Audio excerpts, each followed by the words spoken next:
So mga kadito yan, welcome back dito sa ating YouTube channel. Kamusta po kayo? At ngayon meron na naman tayong panibagong gagawin dito sa barako natin habang nakabukas dahil repaint natin yung kanyang crankcase cover. Ayan. So ito kasi ang pinalit kong clutch lining ay stuck, kaya sa umaga talaga dumadamba siya mga 2 beses hanggang 3 beses bago gumanda yung andar.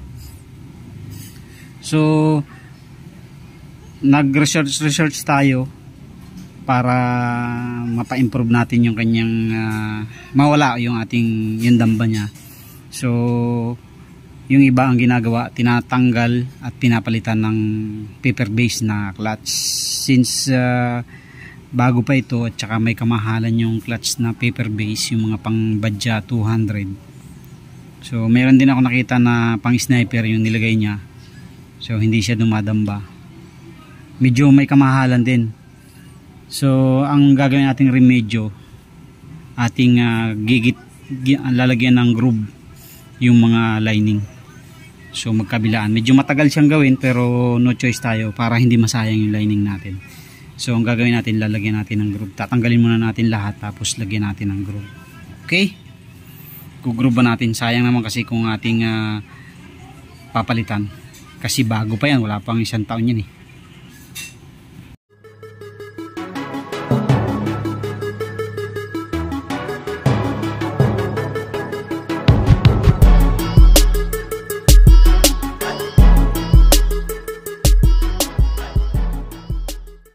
So ito yung problema niya mga kado, ito pag tinanggal natin, ayan, magkakadikit pa rin siya, hindi siya basta-basta na babaklas, ayan, diba? So yan yung problema niya, ayan. So yan yung nagiging problema.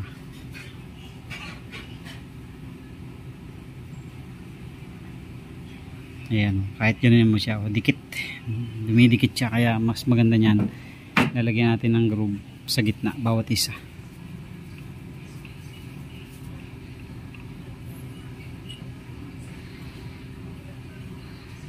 Okay pa naman yung pagkakaribit natin, may konting alog yan. So tirahin naman natin, lagyan natin groove, lagari lang, kaya lang medyo matagal talaga. Ewan ko kung kaya ng cutter blade yan, tingnan natin. So eto na mga kadoy, tapos na tayong mag-groove, nire-groove natin. Ayan, so ginamitan natin ng mahiwagang lagari yung mga lining, yan nilagyan natin ng mga groove para hindi siya dumikit, magkaroon siya ng mga siwang. Ayan, so maliit na portion na lang yung natira. Ayan, hinati natin sa gitna, magkabilaan yan. Ayan, so lahat to i-install na natin para magamit na natin to.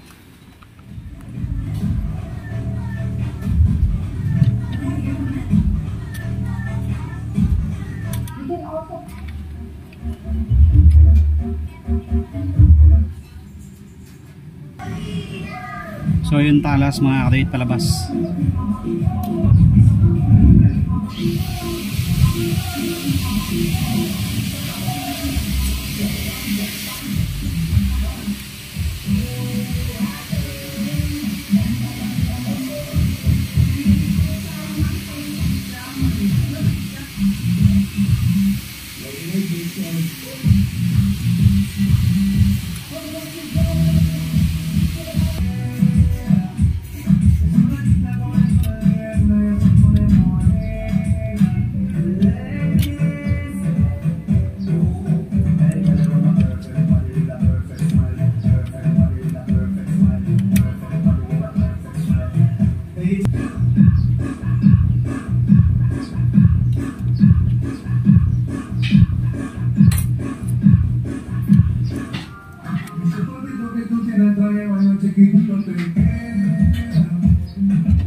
Naka-upgrade nga pala tayo ng spring mga katuit.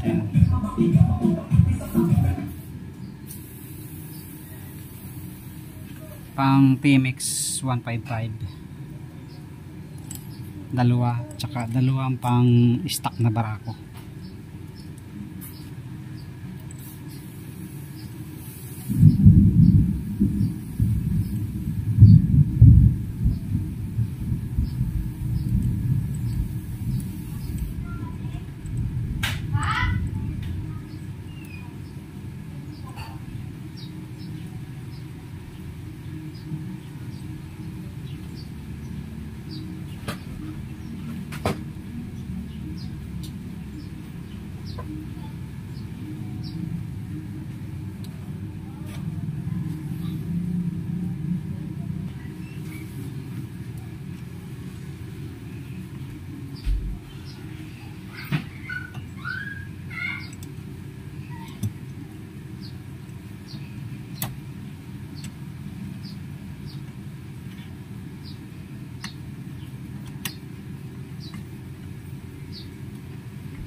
Okay.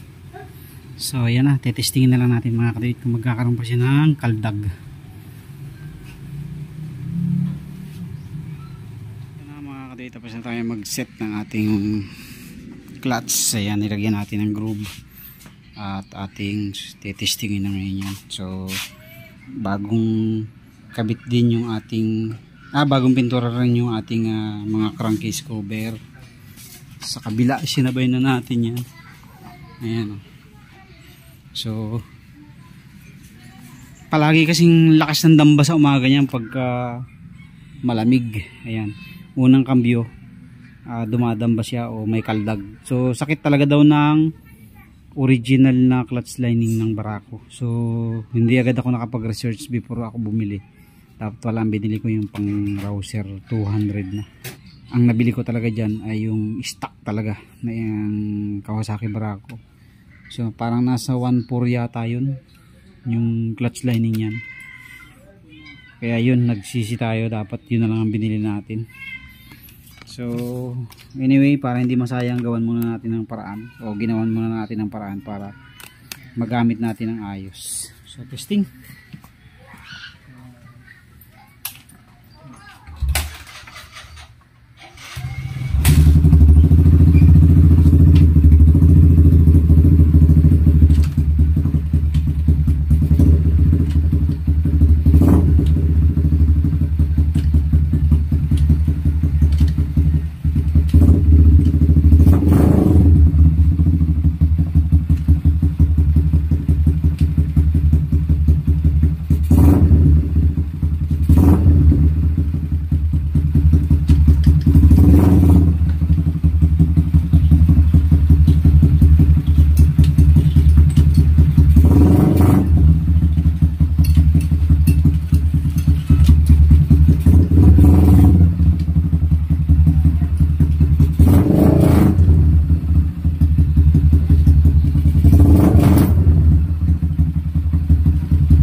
So far okay naman siya. Meron pa rin siyang ramdam mo yung lagapak sa unang apak, pero hindi na siya katulad ng dati na namamatay pa pagka yung unang apak mo ng primera sa umaga.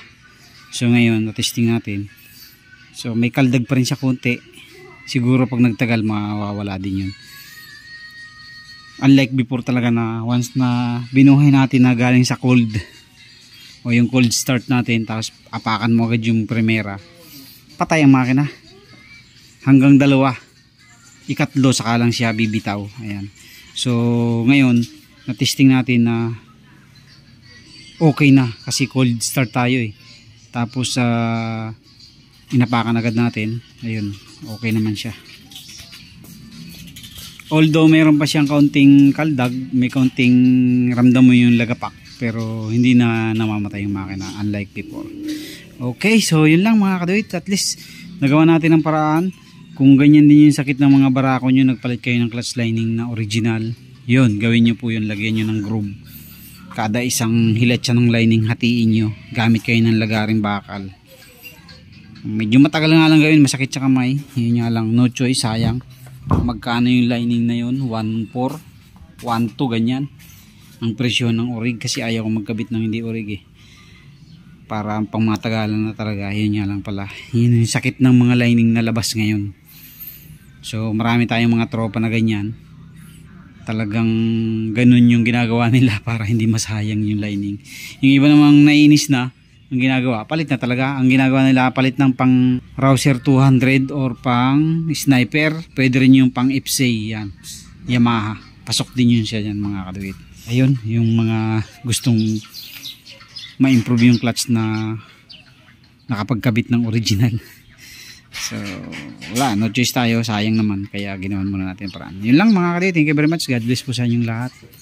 Ayan na, okay na yan. At yun naman ang isusunod natin, yung isa na yun, ayusin natin yun. Thank you.